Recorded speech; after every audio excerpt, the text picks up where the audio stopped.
Welcome back to Talkin Sheet with Elizabeth the Body Worker, segment where I fold some sheets and I tell you about some sheets. And listening to some other creators do some story times, it's kind of got me thinking about interesting things that have happened in my life that I do enjoy telling a good story about. So today I wanted to tell you about the time I got shocked with the welder.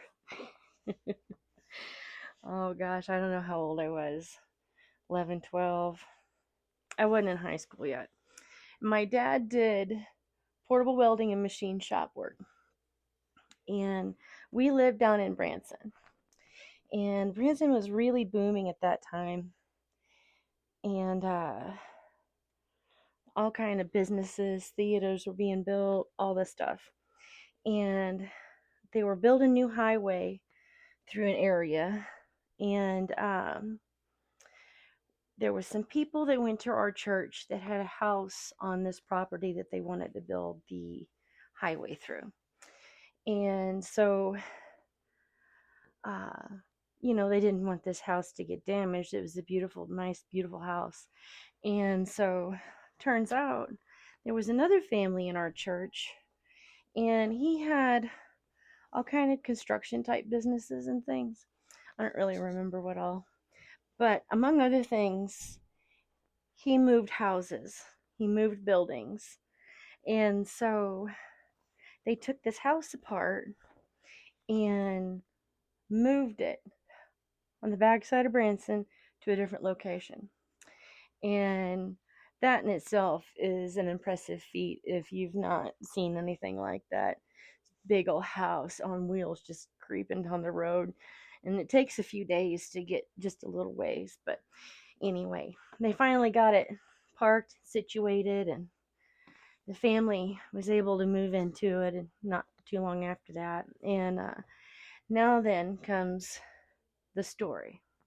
So, my dad was hired to tack down this corrugated metal on these girders because where the house was situated, there was a driveway that went around back, and they wanted to do like a patio here above that garage.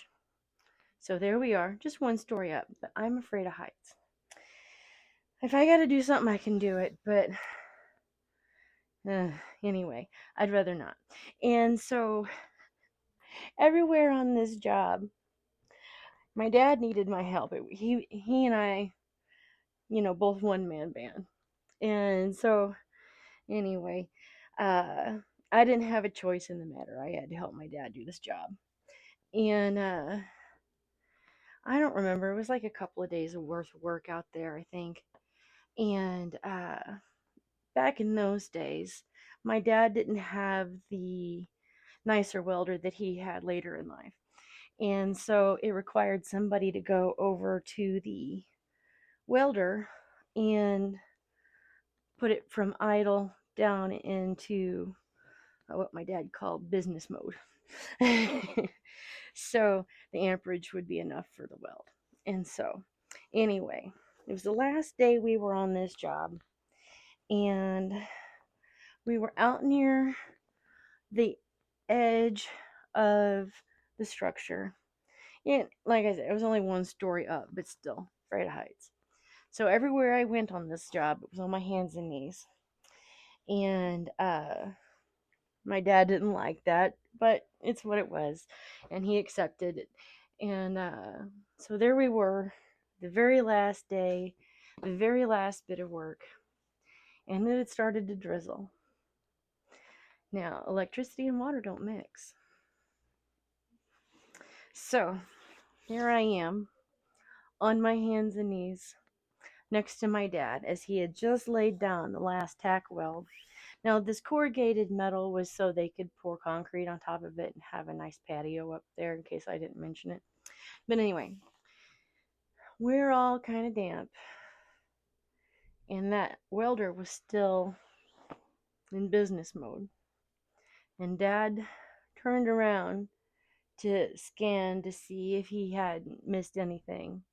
And as I pretend this was me, as I was there on my hands and knees, he bumped that electrode from the stick welder into the middle of my back and shocked the ever living life out of me. I was fine, but scared the crap out of me.